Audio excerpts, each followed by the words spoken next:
En el año 2001, un grupo de conservacionistas se propuso algo que sonaba a delirio de escala prácticamente bíblica: comprar y unir ranchos privados en el norte de Montana, uno por uno, hasta armar una reserva de más de 1.300.000 hectáreas, un área más grande que el estado de Connecticut entero, para devolverle a los bisontes salvajes un pedazo del territorio que ocupaban libremente antes de que la caza comercial del siglo XIX los llevara al borde absoluto de la extinción en todo el continente. Ganaderos locales y funcionarios políticos de Montana pasaron años enteros tratando de frenar ese proyecto por todas las vías legales disponibles, incluyendo intentos directos de bloquear por ley el uso de tierras públicas federales para el pastoreo de estos animales, alegando tecnicismos legales que se remontan a normas de casi un siglo de antigüedad. Hoy les voy a contar exactamente qué pasó con ese proyecto, cuánto lograron construir a pesar de la oposición política sostenida durante más de 2 décadas, y por qué esta historia, a diferencia de la mayoría de las que les contamos en este canal, todavía no tiene, hasta el día de hoy, un final completamente cerrado. La organización se llama American Prairie,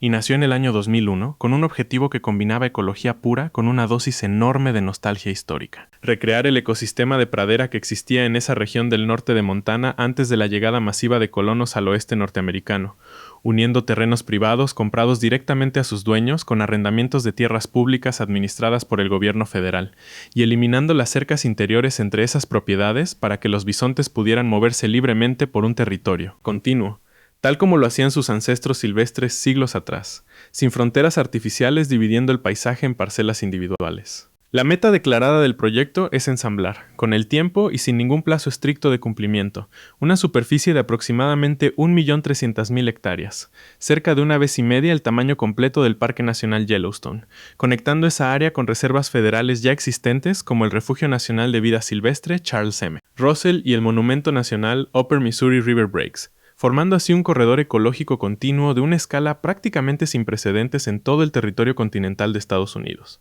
Para lograrlo, American Prairie desarrolló un método de trabajo bastante particular y, en cierto sentido, diplomático. En lugar de simplemente comprar tierra y cerrarla al público de forma unilateral, forma sociedades voluntarias con ganaderos locales interesados, ofreciéndoles pagos directos como incentivo económico para que adopten prácticas de manejo compatibles con la vida silvestre en sus propias tierras vecinas, sin necesidad de vender su propiedad. Y cuando la organización sí compra un rancho de forma directa, hereda también los derechos de arrendamiento de pastoreo que ese rancho ya tenía previamente sobre tierras públicas administradas por la Oficina de Gestión de Tierras, conocida en inglés como Bureau of Land Management o simplemente BLM por sus siglas. Desde que arrancó el proyecto hace más de 2 décadas, la organización ensambló una base de hábitat de más de 200.000 hectáreas, combinando aproximadamente 60.000 hectáreas de tierra comprada de forma directa con otras 156.000 hectáreas de tierras públicas arrendadas legalmente al Estado durante años, sosteniendo hoy una manada de aproximadamente 900 bisontes que se mueven, en gran parte de ese territorio, sin las cercas tradicionales que durante más de un siglo dividieron esas mismas praderas en parcelas ganaderas individuales. Ahora bien, no todos en la región recibieron este proyecto con los brazos abiertos, ni mucho menos, y acá es donde arranca el conflicto legal que le da sentido completo al título de este video. Muchos ganaderos locales de la zona ven con hostilidad genuina la restauración de bisontes en tierras que sus propias familias vienen trabajando con ganado vacuno durante generaciones enteras, a veces desde hace más de un siglo, temiendo que el avance sostenido de este proyecto termine debilitando toda la economía agrícola tradicional de una región que ya de por sí enfrenta condiciones económicas difíciles en el sector ganadero. Es un temor legítimo y perfectamente comprensible desde la perspectiva de esas familias, que no ven en los bisontes un símbolo romántico y abstracto del viejo oeste americano digno de admirar en un documental, sino una amenaza concreta y cotidiana a su forma de vida y a su sustento económico directo, construido durante generaciones de trabajo duro sobre esa misma tierra. El conflicto legal específico se centró en un argumento técnico bastante preciso, del tipo que suele decidir este tipo de disputas mucho más que cualquier debate filosófico sobre el valor de la vida silvestre. Los opositores al proyecto sostuvieron que la Ley Taylor de Pastoreo, una norma federal de 1934 que regula el uso de tierras públicas administradas por el BLM desde hace casi un siglo, exige explícitamente que esas tierras se usen para ganado doméstico tradicional, y que los bisontes, técnicamente hablando según esta interpretación, no deberían calificar dentro de esa misma categoría legal para efectos de los permisos de pastoreo, a pesar de que el propio BLM los había tratado como ganado elegible bajo esa misma ley durante más de 40 años consecutivos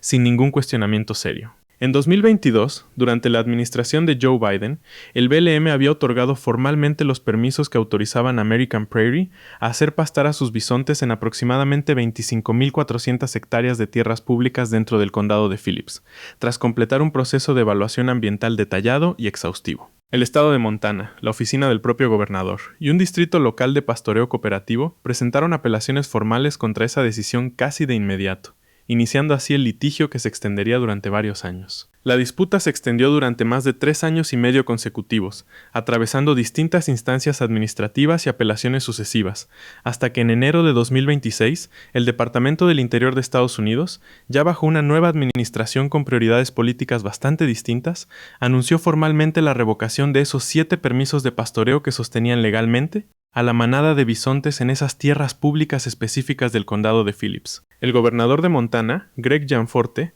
celebró públicamente la decisión con un comunicado oficial, describiéndola como una victoria para los ganaderos del estado, para los productores agrícolas locales y para lo que él mismo calificó textualmente como el imperio de la ley, argumentando que durante años el gobierno federal había ignorado las preocupaciones legítimas de la gente que vive y trabaja directamente esa tierra todos los días. Del otro lado del conflicto, Allison Fox, directora ejecutiva de American Prairie, calificó esa marcha atrás administrativa como algo sin precedentes dentro de la gestión federal de tierras públicas, señalando que el propio BLM había aprobado esos mismos permisos apenas unos años antes, después de una revisión ambiental exhaustiva y rigurosa, y que los había defendido activamente durante todo ese tiempo, antes de revertir por completo su propia decisión bajo lo que ella describió, sin rodeos, como presión política directa. Fox agregó que esta reversión generaba una incertidumbre enorme para cualquier organización que trabaje con tierras públicas en Estados Unidos, y que enviaba una señal preocupante tanto a las tribus indígenas como a los propios ganaderos y a otros socios de conservación que dependen, para poder planificar a largo plazo de una gestión predecible y estable de esas mismas tierras públicas. Para entender por qué este proyecto le importa tanto a tanta gente distinta, con motivaciones tan opuestas entre sí, conviene detenerse un momento en la propia historia del bisonte americano como especie. A mediados del siglo XIX, se estima que entre 20 y 30 millones de bisontes recorrían libremente las grandes llanuras de Norteamérica, formando manadas tan enormes que los primeros exploradores describían verlas cubrir el horizonte entero durante días de viaje sin interrupción. En apenas unas pocas décadas, la caza comercial masiva, impulsada por el comercio de pieles y, en muchos casos, como estrategia deliberada para debilitar económicamente a los pueblos indígenas de las llanuras que dependían del bisonte para sobrevivir, redujo esa población descomunal a apenas unos pocos cientos de ejemplares hacia finales de ese mismo siglo. Fue una de las extinciones casi totales, más rápidas y más documentadas de un mamífero grande en toda la historia moderna, y dejó una herida ecológica y cultural que todavía hoy, más de un siglo después, sigue determinando buena parte de este conflicto en Montana. El bisonte no es simplemente un animal grande y llamativo para las fotos de turistas. Es lo que los ecólogos llaman una especie ingeniera de ecosistemas, capaz de transformar activamente el paisaje que habita de formas que ningún otro animal de la pradera logra replicar. Su forma particular de pastorear, revolcarse en el suelo, formando pequeñas depresiones que luego retienen agua de lluvia, y distribuir sus propios desechos ricos en nutrientes por enormes extensiones de territorio, sostiene una diversidad de plantas, insectos y aves que el ganado vacuno convencional, con hábitos de pastoreo bastante distintos, simplemente no logra reproducir de la misma manera. Es exactamente el mismo principio que ya vimos en otras historias de este canal sobre castores y otros animales considerados ingenieros de ecosistemas. Cuando se retira la especie correcta de un paisaje, ese paisaje entero empieza a perder funciones que tardan generaciones enteras en notarse del todo. Y acá está otro dato que pocas veces se menciona en la cobertura periodística de este conflicto. La manada de bisontes de American Prairie no es un grupo cualquiera de animales comprados al azar en algún criadero comercial. Se trata, en buena medida, de ejemplares con un linaje genético cuidadosamente seleccionado a partir de algunas de las pocas poblaciones de bisonte que lograron sobrevivir a aquella casi extinción del siglo XIX, sin mezclarse con ganado vacuno doméstico, algo que sí ocurrió en muchas otras manadas de bisonte que hoy existen repartidas por el país en ranchos privados con fines exclusivamente comerciales. Es decir, lo que está en juego en esta disputa legal no es solamente el uso de un terreno público específico, sino también la conservación de una línea genética particularmente valiosa dentro de la ya reducida diversidad genética que le queda a la especie completa después de haber pasado por ese cuello de botella evolutivo tan severo hace poco más de un siglo. Este contexto histórico ayuda a entender por qué las tribus indígenas de la región se involucraron con tanta fuerza en esta disputa legal, más allá de cualquier interés puramente económico o simbólico.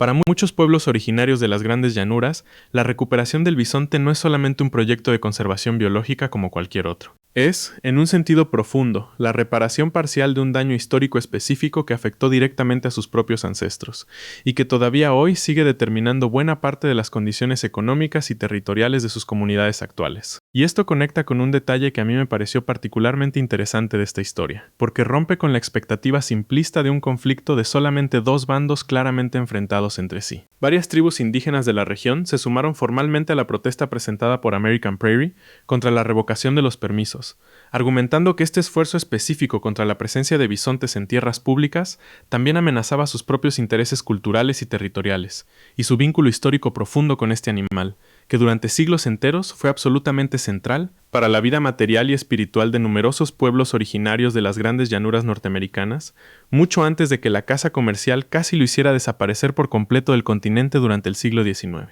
Los propios periodistas que cubren de cerca este tema en Montana desde hace años han sido bastante claros respecto a la verdadera naturaleza de este conflicto, más allá de los tecnicismos legales que ambas partes esgrimen en cada instancia judicial. Según explicó Brett French, editor de la sección de vida al aire libre del diario Billings Gazette, con años de experiencia cubriendo temas de fauna silvestre en la región, este no es un problema real relacionado con que los bisontes consuman o dañen el hábitat de forma distinta a como lo haría el ganado vacuno tradicional, que es justamente la preocupación original que en su momento motivó la propia Ley Taylor de pastoreo hace casi un siglo. Es, en sus propias palabras, una pelea fundamentalmente política entre sectores que ven a American Prairie como una organización elitista que amenaza el sustento de los ganaderos de Montana, más que un conflicto basado en evidencia ecológica concreta sobre el impacto real que estos animales generan sobre el terreno, algo que años de estudios de campo previos ya habían documentado con bastante detalle antes de que estallara esta última fase del litigio. Así que, para responder directamente a la pregunta que plantea el título de este video, con toda la honestidad que la situación merece,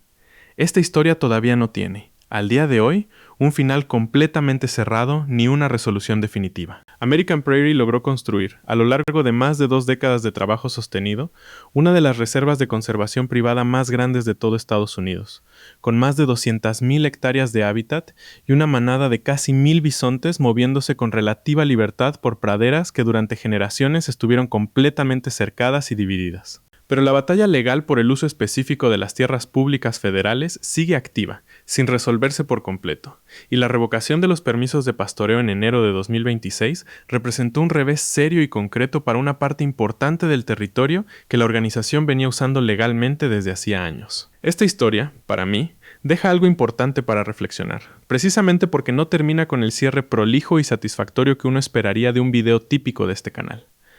La restauración de un ecosistema entero no es solamente una cuestión de biología, de paciencia o de buena voluntad ambiental. Es, también y de forma absolutamente inevitable, una cuestión de leyes centenarias, de permisos administrativos sujetos a revisión constante, de gobiernos que cambian cada pocos años con prioridades políticas completamente distintas entre sí, y de comunidades enteras cuyo sustento económico depende directamente de cómo terminen resolviéndose esos mismos conflictos legales que a veces se extienden durante años. American Prairie sigue existiendo hoy, sigue creciendo en términos de tierra comprada de forma directa y sin depender de ningún permiso estatal para esa porción específica de su territorio, y sigue defendiendo activamente en instancias legales su derecho a usar las tierras públicas arrendadas que perdió en este último revés administrativo. Lo que termine pasando de acá en más todavía está, en el sentido más literal de la palabra, en plena disputa. Si esta historia de un conflicto todavía sin resolver les pareció interesante, suscríbete y nos vemos en el próximo video.